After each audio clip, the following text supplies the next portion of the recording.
You open your laptop, you think, today I will finally do DSA seriously. You click on a playlist, maybe you even make proper notes, and for a moment everything feels productive. And then you open LeetCode and suddenly, nothing. You don't know where to start, you don't know how to think. And in interviews, converting the logic into code feels impossible. I did this for months, videos after videos, notes after notes, and still blank when it mattered. Felt busy but couldn't solve problems on my own. And that's when I realized something. We are not bad at DSA. We are stuck in the DSA playlist loop. One passive consumption loop. Different colleges, different backgrounds, same problem. Everyone is consuming DSA content, but very few are actually improving. We are not lacking resources, we are just using them the wrong way. And that's what the video is about. Let me ask you this. If you wanted to learn swimming, would you just watch Olympic swimmers on YouTube and expect to learn swimming? Of course not. You would get into the water, you would struggle, you would swallow water. And that discomfort is the learning. Like every other thing in life, learning DSA also works the same way. Watching someone else solve a problem doesn't train your brain to actually solve it. It trains you to recognize answers, not generate them. That is the illusion. You feel productive because you are consuming content, but your problem solving muscle stays weak because it is never under load. Videos are useful, but only for orientation, not for execution. Here is what I hear all the time. I have been doing DSA for months, but I still can't solve problems. That is not a motivation issue. That's a method issue. Most playlists or videos, they teach algorithm in isolation, but real interview problems don't arrive labeled. No interviewer says, this is a stack problem. Good luck. You are expected to recognize the pattern yourself. But if all you have done is watch explanations, write notes, copy solutions, your brain never learned how to decide. Coding is not about knowing algorithms, it's about knowing when and why to use them. Here is the reframe that changed everything for me. DSA is not theory. DSA is mental conditioning. Just like the gym, watching workouts doesn't build muscle.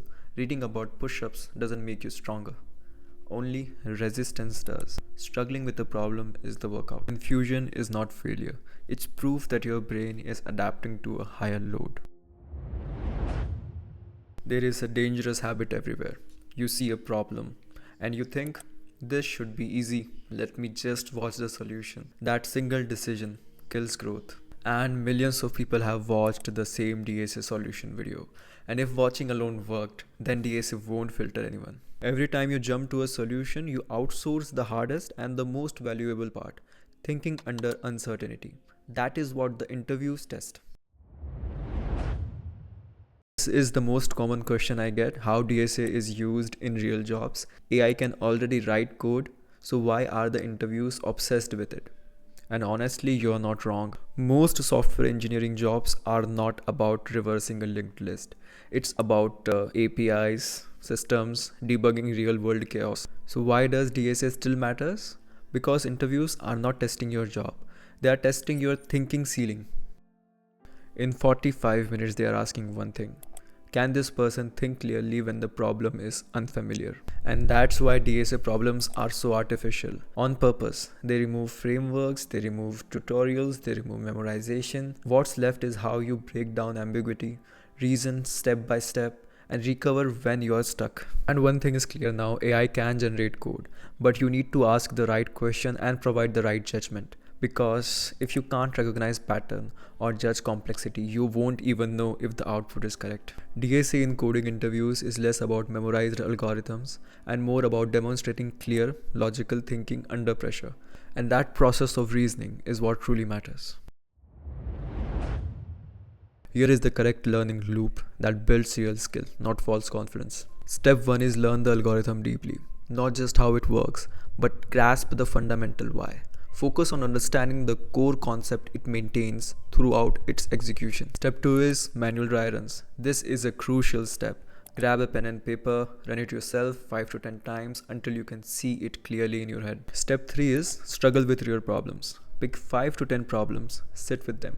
Even if you fail, that is expected. While practicing for interviews, talk through your approach out loud. If you can't explain it, you don't understand it properly yet. And step 4 is decode solution. Don't copy. Only after a genuine effort, look at the solution and check with yourself, where did my thinking break? What assumptions were wrong? What patterns did I miss? This habit of decoding instead of copying is what separates the average coder from the strong one. Every DSA problem has 3 layers. Layer 1 is problem framing. This is identifying the shape of the problem. Is it a sliding window problem, graph traversal problem? Beginners are bad at coding because they never practice framing. They let a playlist title decide it for them. Second part is implementation or logic translation. This is the ability to turn that mental model into clean, bug-free code. This is where most people get stuck because they have spent more time watching syntax than typing it actually. Third part is evaluation and optimization. What it means is judging complexities, spotting inefficiencies, and improving your solution. Watching videos skips framing and evaluation, while trying to solve a problem on our own helps us build them. Videos gives you the framing for free and walks you through the implementation. You are left with zero practice in the two hardest parts, starting from scratch and optimizing for real world. So there is no shortcut here. You have to do it yourself. I keep repeating this. One underrated factor is people around you. A single dedicated study partner for problem solving is far more valuable than numerous playlists you watch. Explaining your logic to the group exposes the gaps instantly. And if you don't have that circle yet, take the initiative. Become the most committed, hardworking, and serious learner among your peers. And in fact, I'm starting a Discord community for motivated people like you guys. So you guys can join there. You can discuss problems, share strategies. So the link for the community will be in the description. So please check it out. Stop tracking how many videos you have watched. Start tracking how many problems you have attempted on your own. One honest, uncomfortable attempt can teach you more than 10 watched solutions. Because DSA is not about volume, it's about clarity. It's not about speed, it's about pattern recognition. Remember, you're not here to memorize code. You're here to build the instinct to say, I have seen this shape before. That instinct only comes from the struggle. It comes from failing to frame, struggling to implement, and learning to stress out your own logic. And that's how DSA works, not through endless loop of playlists, but through deliberate, uncomfortable practice. So stop watching and start struggling. By the way, tell me in the comments if you prefer the future videos in Hindi, English or English.